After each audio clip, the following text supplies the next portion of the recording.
So I'm a little bit late with this review because I got caught up in a big discussion with a bunch of people that went on for hours, and I didn't intend for it to. But let's talk about the Acolyte episode 6. We're only a couple of episodes away. This episode's called Teach slash Corrupt, and that was definitely the theme of it. So what they did with this episode, and I'm going to go over what I liked and did not like on this review, is they kind of told two different stories here, following, of course, the twins.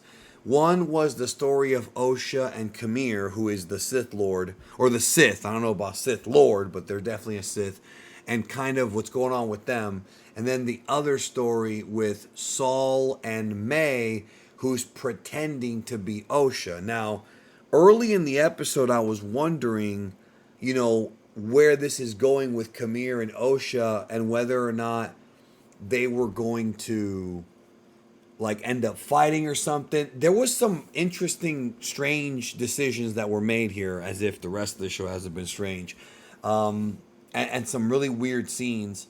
Saul, I think it's kind of funny. So Saul is around May, who's pretending to be Osha, and for the vast majority of the episode, he can't sense that it's not her. Like, that right there, I'm already thinking that makes him a pretty poor Jedi Master. You understand what I'm saying? And you can't even sit there and do what they did in the prequels and say the dark side is clouding everything, because Palpatine was not there. This is not Coruscant. Like, you can't blame the dark side clouding things, especially since Saul is not with Qimir. You would think that his Jedi senses would, pick up on that. At the same time, somebody I was watching the show with said, well, maybe he's just distraught over all the Jedi getting killed. And that's certainly a possibility as well, but it still just feels like not very well thought out writing. So there's even a point where Saul's trying to contact the Jedi on Coruscant, and there's like interference, or he can't get through. He couldn't get through. And I'm just sitting here laughing like, oh, okay, so in order to not completely break the canon of Phantom Menace, so that Ki-Adi-Mundi does not find out that there's Sith around 100 years before they actually found out when Maul showed up, what they've decided to do is, well, there happens to be interference and I can't reach out to the Jedi. I'm not like mad about that decision, honestly. It just kind of felt blatant that that's what they were doing. So basically what ends up happening is part of the message makes it back to Coruscant, right? And we actually see, I forget the character's name, but the green Jedi with the green face. And I think Qimir, okay, so let me get to the Qimir thing. So Qimir says that he was once a Jedi. Like, he used to be a Jedi, but he was betrayed by his master. Now, Saul did not recognize him as being a Jedi. So either it was a long time ago or it was a different situation. I don't know. Again, you would think that Saul would have recognized Qimir as being a Jedi when they first met back in like episode 2. But apparently not. Again, the writing in this show has been very, very weird, and in some cases, very, very bad. A lot of it is stupid. So there's a scene where like Qimir is like taking a bath. That was a weird scene. And what ends up happening is that Osha is like, basically, Qimir is trying to seduce Osha. Like, he's trying to like get her to understand his perspective. And they kind of have this conversation where they talk about like the path to the dark side and how he wanted to just do what he wanted to do and not follow the rules. And then he says that he lost everybody he cared for. He reveals to Osha that he lost everything. So he has a tragic backstory now, because Osha gets right in his face about it. And it's similar to Anakin, because in episode 3, Anakin thought he had lost everything. If you remember, he thought that Obi-Wan turned Padme against her. he knew the Jedi were already gone. Like, he, in his mind, thought the Jedi betrayed him. You know, his mom was already gone. Padme's all he had left. And when he saw Obi-Wan, that was like his final confirmation into joining the dark side. That was pretty much it. So he felt like he lost everyone. I don't know if Qimir's lying about it. There could be a reveal later on that shows the Jedi took him from his family or killed his family or what. There's a lot of clues that the Jedi may have killed Osha and May's, like the people in the village and all that we talked about in episode 3. You know, that is a theory. Now, I'm saying that because I understand that criticizing the Jedi is something that Star Wars has done. However, as I've said many times before, this is going down the path where they're making the Jedi look pretty freaking evil, if this is true. And the Jedi were always freedom fighters. Not perfect. They were obviously, you know, they're human beings. Most of them. They're not all humans, but you know what I mean. They're mortals. They make mistakes, but it really does feel like this show's kind of making them into being more evil than they actually were before. So, May actually suspects that there's something else going on. Like, she suspects that this may actually be the case. And what happens is Saul actually finally realizes that May is actually pretending to be Osha. You know, now he finally gets it. And Saul says, okay, I'll tell you the whole truth, which means that we're going to find out everything next week, it seems like. What ends up happening is the lady with the green face shows up on the planet that they were at, and they find all of the dead Jedi. And what's weird is, again,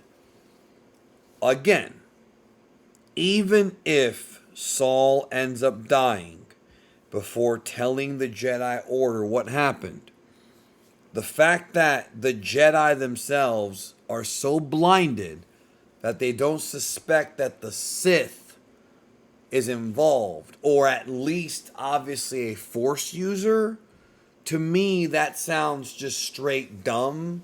And I really hope, again, we got 2 episodes left. I really hope that's not what happens here, because there was a lot of weird things about this show. There's a lot of bad things about this show. So, but the chick thinks that it's a fallen Jedi. Not a Sith Lord, but a fallen Jedi. So I'm pretty sure what's gonna happen at this point is that Saul's never gonna make it back. Saul will get killed, and the Jedi will never find out, and therefore they're trying to preserve episode 1, you know, and preserve the idea that the Sith have been extinct and that the Council didn't know about it. But again, it's like, well, you're facing off against a warrior dressed in black. This is what Star Wars Theory has said. You know, with a red lightsaber, you would think that being a Sith would at least be in the back of your head. So why would Ki-Adi-Mundi or any of these characters just eliminate a Sith from appearing in Phantom Menace? You understand what I'm saying? Like, it's there. It's in the back of your head. You or at the very least made a comment about what happened 100 years ago. But of course, this came out after Phantom Menace, so that would be impossible. But they obviously, if he had worded that differently, it would have worked out better for this show. But once again, like I said in my video I put out, I think it was 2 weekends ago, they don't care about preserving Star Wars canon. They care about breaking the canon and then coming back and trying to have it make sense. They've done this I don't know how many times. Even Lucas did it a couple times, to be honest. Star Wars is one of the most retconned franchises ever. And I'm not saying that that's always a bad thing, because some of the best retcons of all time are in Star Wars. Some of the most creative. But there's also some that are not, they're not big favorites. So I don't know if Qimir is actually the trainee of a Sith Lord. Like, I don't know if it's Tenebrous or Plagueis. I don't know. But That's probably going to get revealed probably in the last episode as like a mid-credit scene. You know how they are. Palpatine's going to show up in the last episode, or Yoda, or both. Also, we got to see the lightsaber whip for the first time. That was cool. The lightsaber whip has not appeared in live action yet, but that was cool, and I kind of wish they would have brought that weapon back. I always thought it was cool looking. I'll give them credit for it. So what ends up happening is Osha kind of finds Qimir's helmet, the one that's made up of that one ore that can block lightsabers temporarily and shut them down. Finds the helmet, puts it on, and that's the cliffhanger. So it's like, okay, is Osha just like tempting the dark side?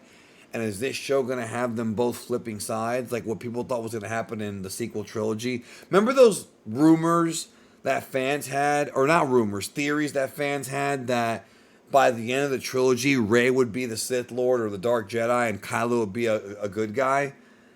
It's kind of funny that they teased it in Rise of Skywalker, but that was a very popular fan theory.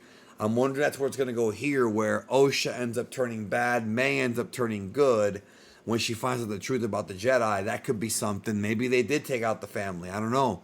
That part is still interesting to me. I am still intrigued.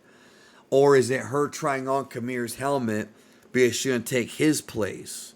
Kind of like what her sister did for her.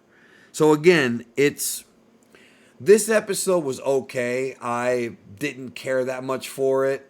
I didn't like it. It was just there. It was okay.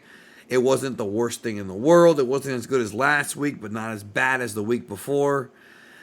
It was just fine. We got 2 episodes left. And I'm curious because the director of this episode was Hanel Culpepper, and they're coming back for the season finale, or the series finale. I mean, I don't know if it'll go more than one season. So, but we'll see, because Leslie Headland wants to do it, and hopefully she won't get to, because, she's not good at this. But that's the story. That is the story. It was all right, but not great. What did you think? Let me know in the comments down below. I would love to know what you have to say. Take care.